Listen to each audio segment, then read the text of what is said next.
Assalamualaikum warahmatullahi wabarakatuh. Berjumpa kembali di channel ini. Salam sejahtera untuk kita semua, Bapak Ibu guru di mana saja berada. Berikut akan saya update informasi terbaru terkait dengan terbitnya keputusan Mendikbud nomor 234 tahun 2024, tepatnya di 27 Mei yang lalu, Bapak Ibu sekalian, terkait dengan penataan dan pengajuan usulan formasi bagi guru-guru di bawah naungan Pemda. Namun sebelumnya, kepada Bapak dan Ibu yang baru bergabung di channel ini atau yang belum mendukung channel ini, mohon bantuannya Bapak Ibu sekalian untuk mendukung channel ini dengan cara subscribe dan aktifkan loncengnya untuk mendapatkan informasi-informasi terbaru dari channel Profesi Guru. Iya Bapak Ibu sekalian, tepatnya di 27 Mei yang lalu, Menteri Pendidikan sudah mengeluarkan keputusan Menteri Pendidikan, Kebudayaan Riset dan Teknologi Republik Indonesia nomor 234 tahun 2024 tentang pedoman formasi jabatan fungsional guru, jabatan fungsional pengawas sekolah, fungsional pamong pelajar, dan jabatan fungsional penilai. Nah, ini adalah dasarnya ya.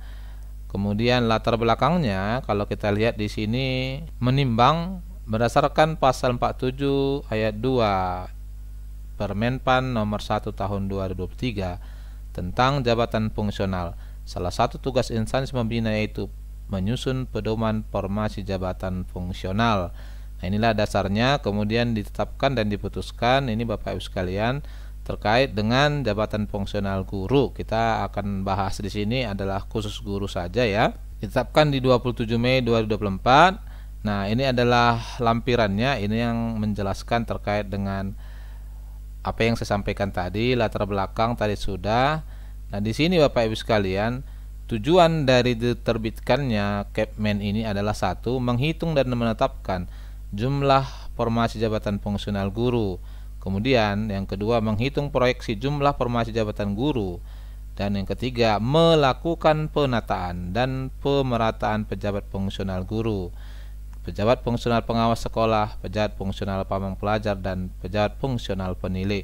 Jadi kita kenanya di sini ya Bapak Ibu sekalian, penataan untuk dan pemerataan pejabat fungsional guru di instansi daerah. Nanti ada rumusannya Bapak Ibu sekalian. Ini tentu ya harus kita lihat berdasarkan sekolah-sekolah. Ada saja sekolah yang mungkin formasi gurunya cukup banyak, bahkan tidak sesuai dengan jumlah beban mengajar yang ada di sana.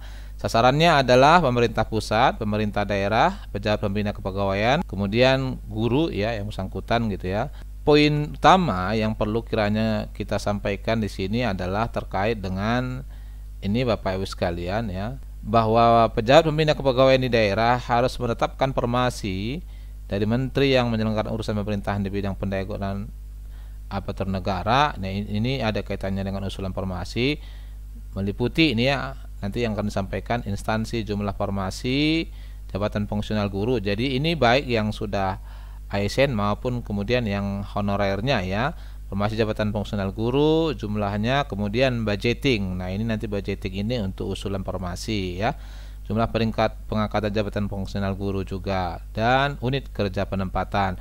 Nah, masing-masing instansi daerah akan menyampaikan usulan ini. Ini adalah denahnya ya, pengajuan rekomendasi melalui sistem informasi. Ini adalah penjelasannya, kita tidak perlu bahas. Nah, di sini Bapak Ibu sekalian ada khusus ini rumusan yang diberikan. Nah, disebutkan di dalam penjelasannya ini di tabel 21, rumus penghitungan formasi JF guru berdasarkan jenis guru. Nah, ini per sekolah ya Bapak Ibu sekalian. Untuk guru kelas persatuan pendidikan, rumusnya adalah rombel formasi sama dengan sigma rombel kali satu guru. Jadi satu rombel itu satu guru, berapa kelas itu ya, kali satu guru. Untuk guru mata pelajaran, jumlahnya ini adalah formasi jumlah rombel kali jam per minggu per 24 kali satu guru. Jadi diasumsikan bahwa satu guru itu 24 jam membawa setiap minggunya ya.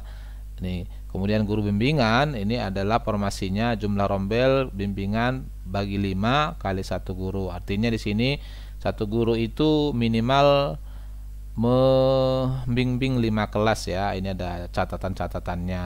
Nah, ini adalah ketetapan yang dibuat oleh Kemendikbud. Almana disebutkan bahwa untuk satu sekolah rasio ideal yang bisa diisi dari seluruh jabatan guru baik ahli pertama hingga ahli utama adalah 8:5:3:1. Nah, dengan rasionya ini per sekolah ya Bapak Ibu sekalian, nanti diakumulasi agregatnya per instansi daerah. Jumlah guru ahli pertama 8, 47% di sekolah, kemudian ahli muda itu 5, ahli madya 3, ahli utama 1. Ini rasionya masih fleksibel ya. Artinya bisa berubah-ubah bergantung kebutuhan, namun ada rumusan terkait kebutuhannya, nanti kita lihat di bawah. Ini maksimal minimalnya. Ini adalah rasio kebutuhan gurunya. Nah, ini ada perhitungannya khusus ini. Jadi ini perhitungan yang akan nanti dilaksanakan oleh instansi daerah ya, kebutuhan guru di masing-masing sekolah kemudian diagregatkan untuk instansi atau daerah gitu ya. Ini adalah pembagian simulasi komponen objek guru dalam jamnya. Jumlah jamnya untuk tatap muka 24 jam ya, seperti biasa di peraturan sebelumnya 37 jam per minggu ya. Kemudian untuk tatap mukanya 24 jam, lalu dialokasikan untuk tatap muka 45 menit per jam, itu minimal 18 jam. Ini aturannya ya. Nanti ini ada kaitannya juga dengan sertifikasi. Kemudian di luar tatap muka adalah 12 jam, jadi boleh. Sehingga kemudian totalnya ini masih 30 jam, waktu tersisa 7,5 jam per masing-masing jabatan. Nah, ini ada pengembangan dirinya dijelaskan di sini. Kalau untuk guru pertama 100%, guru muda 50%, pengembangan diri adaptasi 50%. Kemudian guru madya itu adaptasi 50%, kolaborasi dengan guru lain 50%. Lalu untuk guru utama kolaborasi 12,5 dan membimbing guru lain 87,5. Itu pembagian tugasnya. Nah, ini ada rumusan khususnya. Kita akan langsung ke teknis saja ya. Contoh di sini kita akan ambil penghitungan formasi JF guru di SMA. Nah, ini berdasarkan kurikulum terbaru ya Bapak Ibu sekalian, kurikulum nasional kita yang nantinya akan berlaku, kurikulum merdeka di seluruh Indonesia. Penghitungan formasi JF guru di SMA dijelaskan, perhitungan formasi JF guru pada tingkat satuan pendidikan dilakukan dengan mengidentifikasi jenis guru dan rombongan belajar dalam satuan unit pendidikan. Dicontohkan di sini sebagai SMA Negeri 1 Kabupaten Rasa Sayang, merupakan salah satu satuan pendidikan jenjang menengah yang berada di bawah pemerintah Provinsi Senang Gembira. Nah, dijelaskan di sini ya. Nanti menyesuaikan ke sekolah Bapak Ibu ya, biar bisa dilihat juga proyeksi penataannya ke depan bagaimana. Satuan pendidikan ini memiliki 15 rombel. Nah, ini menggunakan kurikulum merdeka ya, ada 15 rombelnya. 5 rombel berdasarkan kelas 10, 5 rombelnya kelas 11 ya Bapak Ibu, dan 5 rombelnya kelas 12. Ini adalah rombelnya.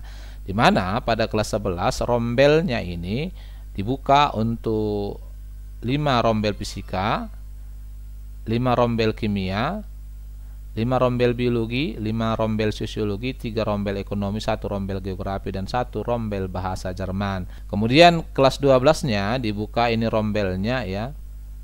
5 rombel fisika, 5 rombel kimia, 5 rombel biologi, 5 rombel sosiologi, 3 rombel ekonomi, 1 rombel geografi, dan 1 rombel bahasa Jerman. Artinya ini sudah menggunakan kurikulum merdeka di kelas 11 dan kelas 12. Kemudian dari asumsi yang sudah dibuat tadi, dihitunglah penghitungan formasi JF guru di sekolah tersebut.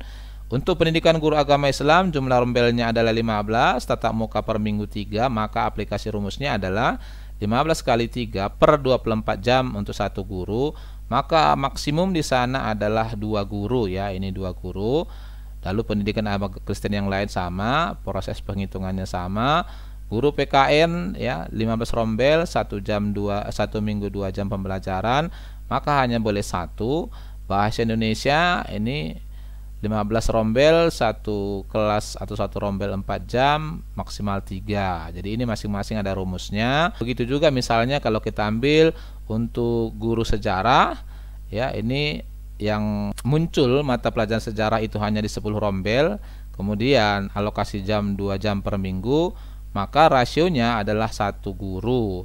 Untuk pelajaran fisika misalnya yang muncul adalah di 10 rombel dengan alokasi 5 jam per minggu, maka maksimum di sana adalah 2 guru ya. Ini yang diperkenankan. Nah, Nah, ini nanti diakumulasi ya, total formasi untuk kebutuhan di sana hanya 41 guru. Ini disebutkan berdasarkan Peraturan Menpan Nomor 16 Tahun 2010 itu ya Bapak Ibu sekalian. Nah, catatannya di sini, hasil penghitungan yang menghasilkan bilangan angka desimal yang lebih atau sama dengan 0,5 dilakukan pembulatan ke atas, dan kalau kurang dilakukan pembulatan ke bawah. Artinya nanti ini dibawakan oleh guru yang diperkenankan di sana gitu ya. Nah, perolehan formasi guru mata pelajaran fisika, kimia, biologi, sosial, ekonomi, dan geografi ini untuk kelas 11, kelas 12, guru yang mengampu mata pelajaran tersebut atau guru yang mengampu mata pelajaran pilihan itu ya. Itu contoh-contohnya. Nah, begitu juga akan diakumulasi untuk guru SMK-nya ya, sama progresnya, sama perhitungannya. Dari sini nanti Bapak Ibu sekalian, maka akan didapatlah ya agregat formasi untuk seluruh sekolah seprovinsi. Itu dijelaskan, ini perhitungan seperti tadi ya, masing-masing sekolah dihitung. Nah, inilah perhitungan formasi JF guru secara agregat wilayah. Nah, berdasarkan hitungan tadi, maka dibuatlah tabel penghitungan formasi di Provinsi Senang Gembira. Ini provinsinya tadi, dibuat rumusnya. Ini adalah jumlah PDPD 270, ini adalah jumlah sekolahnya, rasio 1:15. Ini memungkinkan ya.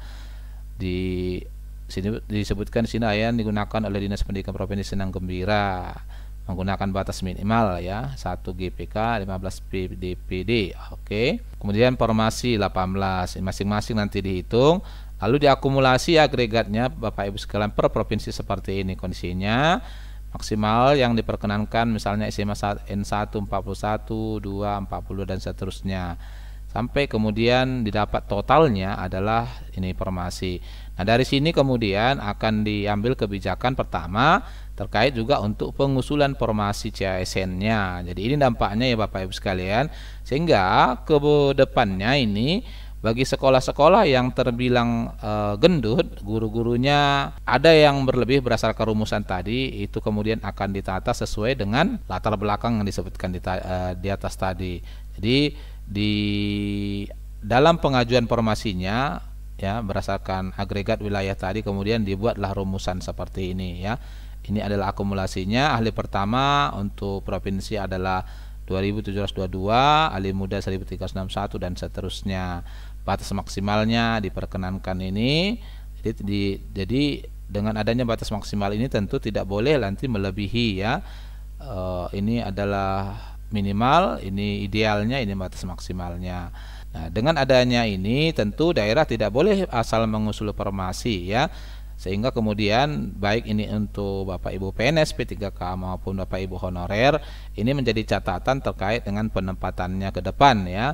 Nah, di sini berdasarkan perhitungan di atas, proyeksi ideal formasi JF guru jenjang ahli pertama di provinsi ini adalah 3197, kemudian JF ahli muda 1937, JF ahli madya 1225 dan JF ahli utama 408. Ini adalah rasio ideal yang ditetapkan oleh Kemendikbud, dan inilah nanti data-data budgeting proyeksi pegawai pensiun sampai dengan 2024 dan usulan formasi di daerah ya. Ini catatannya. Jadi masing-masing daerah akan membuat seperti ini, sehingga kemudian nanti seperti disampaikan tadi, ada potensi ini Bapak Ibu sekalian, kalau Bapak Ibu hitung merasakan rumusannya ternyata melebihi, Bapak Ibu kemungkinannya akan ditata oleh instansi daerah atau PPK ya, sehingga kemudian tercapai rasio yang ditetapkan oleh Kemendikbud ini. Nah, ini adalah penjelasan-penjelasannya secara umum, konteksnya sama. Ini adalah penjelasan untuk guru TK SD SMP ya, Pemkab. Sama contohnya Bapak Ibu sekalian hingga ke bawah. Nah, barangkali ya Bapak Ibu sekalian, ini informasi yang bisa sampaikan. Kiranya Bapak Ibu juga bisa melihat proyeksi di sekolah Bapak Ibu, apakah ada kemungkinan kelebihan guru atau kekurangan guru ya. Nah, barangkali ini yang saya sampaikan, semoga bermanfaat. Wassalamualaikum warahmatullahi wabarakatuh.